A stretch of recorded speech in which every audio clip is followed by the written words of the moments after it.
গত ৫ আগস্ট ছাত্র জনতার গণ অভ্যুত্থানের পর নগর পুলিশের বিভিন্ন থানা থেকে অস্ত্র লুট করেছিল দুষ্কৃতিকারীরা। সিএমপির ১৬টি থানার মধ্যে ১০টি থানায় হামলা, ভাঙচুর ও অগ্নিসংযোগ করে চাইনিজ রাইফেল, এসএমজি, পিস্তল সহ সর্বমোট ৯৪৮টি অস্ত্র এবং ৮৬,৪৭৯ রাউন্ড গুলি লুট হয়।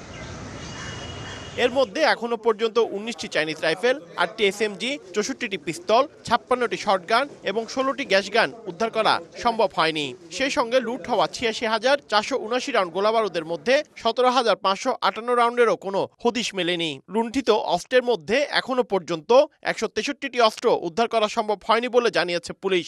যে অস্ত্রগুলো খোয়া গিয়েছিল সেগুলো উদ্ধারের জন্য আমাদের বিশেষ অভিযান পরিচালিত হয়েছে এবং এই অভিযানে আমরা অনেক অস্ত্র উদ্ধার করেছি। তবে এর মধ্যে এখন পর্যন্ত ১৬৩টি অস্ত্র আমরা উদ্ধার করতে সক্ষম হয়নি। হদিশ না পাওয়া চাইনিজ রাইফেল কিংবা পিস্তলের মতো অস্ত্র সন্ত্রাসীদের হাতে থাকা সমাজের জন্য হুমকি স্বরূপ। এ কারণে অস্ত্র উদ্ধারে নিয়মিত অভিযান চালাচ্ছে পুলিশ, মিলছে সাফল্য।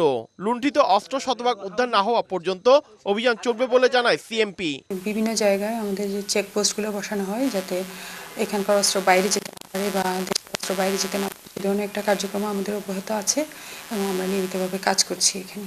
যৌথ বাহিনী, র্যাব ও পুলিশের অভিযানে ৭৮৫টি অস্ত্র ও ৬৮,৩৭১ রাউন্ড গুলি উদ্ধার করা সম্ভব হয়। পার্থপ্রতিম বিশ্বাস, সময় সংবাদ, চট্টগ্রাম।